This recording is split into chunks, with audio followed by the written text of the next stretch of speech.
तो दोस्तों एक बार फिर से आपको स्वागत है। एक्चुअली आप लोग जानते हैं मेरा तबीयत ठीक नहीं है, इसीलिए मैं 1-2 दिन से वीडियो नहीं बना पा रहा हूँ। बहुत मुश्किल में है, बट यहाँ पे शेयर प्राइस में भी करेक्शन भी चल रहा है, तो शायद बहुत लोग टेंशन में हैं, तो इसीलिए मैं वीडियो बना रहा हूँ। स्पेशली जो मैंने यहाँ पे लिखा है, फेयरकैम, फाइन एंड मेगमनी ऑर्गेनिक्स, सारे शेयर प्राइस में अच्छे से करेक्शन क्यों चल रहा है। मैंने एक्चुअली कल यूट्यूब में सर्च कर रहा था, तो मुझे कुछ अप्रोप्रिएट रिज़ल्ट देखने को नहीं मिला, तो फर्दर मुझे कुछ देखना पड़ा। तो मुझे 2-3 पॉइंट मिला है स्पेशली, जिसके आधार पर मुझे लग रहा है ये शेयर प्राइस करेक्ट हुआ है। देखिए दोस्तों, पहली चीज़ है, यहाँ पे पाम ऑयल इन लोगों का बहुत अच्छे से रॉ मेटल होता है। स्पेशली अगर फेयरकैम एंड फाइन की बात करता हूँ, ग्लोबली हम देखते हैं यहाँ पे पिछले 2 हफ्ते में पाम ऑयल का प्राइस बढ़ रहा है। इंडियन गवर्नमेंट जो पाम ऑयल को इंपोर्ट कर रहा है, उसमें एक्स्ट्रा पे कर रहा है। इसका मतलब सिंपल सा है, अगले समय में आपका जो घर में जो आप ऑयल यूज़ करते हैं ना, मस्टर्ड ऑयल, सोयाबीन ऑयल, उन सब का कीमत बढ़ेगा। एक लेवल तक नीचे था, अब ऊपर जाएगा। इनके आधार पर इन लोगों का मार्जिन में थोड़ा बहुत हिट हो सकता है, ये सोचकर इन लोगों के ऊपर यहाँ पे शेयर प्राइस में करेक्शन हुआ है। और दोस्तों यहाँ पे जैसे कि आप जानते हैं, फाइन एंड फेयरकैम ये दोनों बहुत अच्छे वैल्यूएशन में हैं। और जब पिछले 6 महीने में कोई भी केमिकल कंपनी बिल्कुल भी परफॉर्म नहीं कर रहा था, तब ये 2 नहीं तीनों कंपनी ने बहुत अच्छे रफ्तार में भाग रहा था। तो थोड़ा बहुत प्रॉफिट बुकिंग करके शेयर जो स्टॉक होता है ना, वो रोटेट होता है। तो मतलब एफआईआई, डीआईआई नहीं तो रिटेल लोग दूसरे सेक्टर की तरफ मूव करता है, तो ऐसे सेक्टर रोटेशन होता है। तो अभी मन में सवाल आता है, अगर मैं लॉन्ग टर्म इन्वेस्टर हूँ तो क्या मुझे अभी इसको सेल करके दूसरे स्टॉक में जाना चाहिए। देखिए दोस्तों, मैं तो नहीं करने वाला, क्योंकि पता नहीं कब एफआईआई, डीआईआई, ये बहुत ही शानदार कंपनी, जितने जो तीनों मेरे सामने हैं, इसका फंडामेंटल मैंने कई बार मेरे चैनल पे बोला है, इससे बेहतरीन केमिकल कंपनी शायद ढूंढने में कम मिलेगा, जिसका प्रोमोटर इतना हॉनेस्ट है और ये सचमुच मल्टी बैगर है, हुआ भी है। और हो सकता है यहाँ पे ऊपर से जो 20%, 25%, 30% करेक्शन हुआ है और आगे 5% भी करेक्शन दे दे। अगर हम ऐसे सोचते रहेंगे तो ऑब्वियसली हम मार्केट से पैसा कभी नहीं बना पाएंगे, तो मैं यहाँ पे कुछ नहीं करने वाला। फिर सवाल आता है, क्या मैं यहाँ पे बाय ऑन डिप्स करूँ। तो थोड़ा सा मार्केट को स्टेबल हो जाने दीजिए, उसके बाद आप ऑब्वियसली यहाँ पे बाय ऑन डिप्स करेंगे। मैं भी बाय ऑन डिप्स करूँगा, उसके रिलेटेड वीडियो में बनाऊँगा। पर ये बाय ऑन डिप्स का भी प्रोसेस होता है, एक एक लेवल में। मैं यहाँ पे जैसे 5 फ्रेज में एक्यूमुलेशन करता हूँ, पिछले 2 साल से वही करके आया हूँ, तो वही मैं आप लोगों को सलाह दूंगा। एक साथ सारे पैसा इन्वेस्ट मत करिए।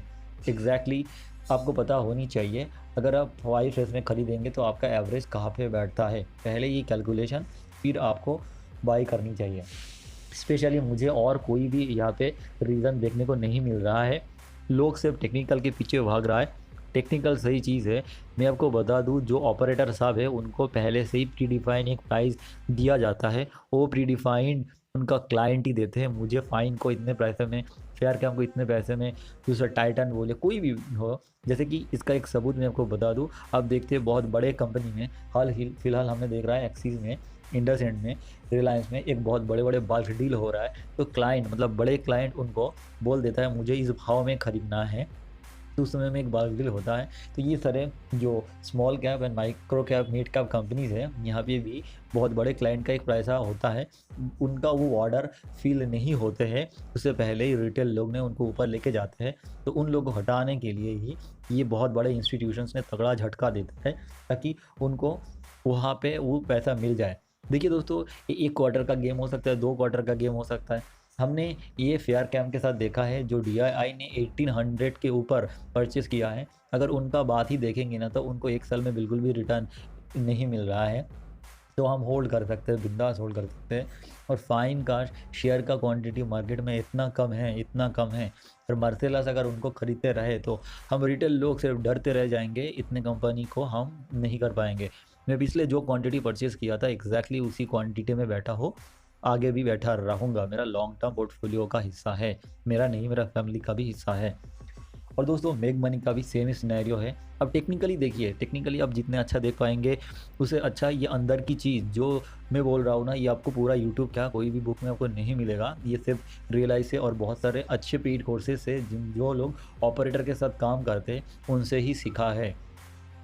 क्योंकि आप एक दिन देखेंगे ये सारे स्क्रिप्ट है, फिर से दोबारा 15% से लेकर 20% जाम देखने को मिलेगा। इसका सबूत बताओ दोस्तों, मैं आपको कुछ महीने पहले, मतलब 1-2 महीने पहले पोनी सुगा इडियट का वीडियो दिया था, ठीक है। उसके बाद मैंने वो स्क्रिप्ट में लगभग 15% लॉस में बैठा था, और दोस्तों कल उसके उनमें 20% का अपर सर्किट लगा है। तो दोस्तों आप कैसे बोल सकते हैं तो सिर्फ टेक्निकल में काम होता है? टेक्निकल में काम नहीं होता है। जो ऑपरेटर साहब है वो खुद ही टेक्निकल बनाता है रिटेल को तगड़ा झटका देने के लिए। उसके बाद 20% क्या, उससे ज़्यादा एक ही हफ्ते में ऊपर लेके जाना उनके लिए कुछ बड़ी बात होता नहीं है। जितने सारे चार्ट पैटर्न है सारे ऑपरेटर का ही प्लान है, प्री प्लान है। हम रिटेल को सिर्फ पेशेंसी दिखाना है, तभी हम मार्केट से पैसा कमा पाएंगे, नहीं तो नहीं कमा पाएंगे। बात आते हैं यहाँ पे कुछ टेक्निकल का भी, वो भी मैं आपको दिखाता हूँ।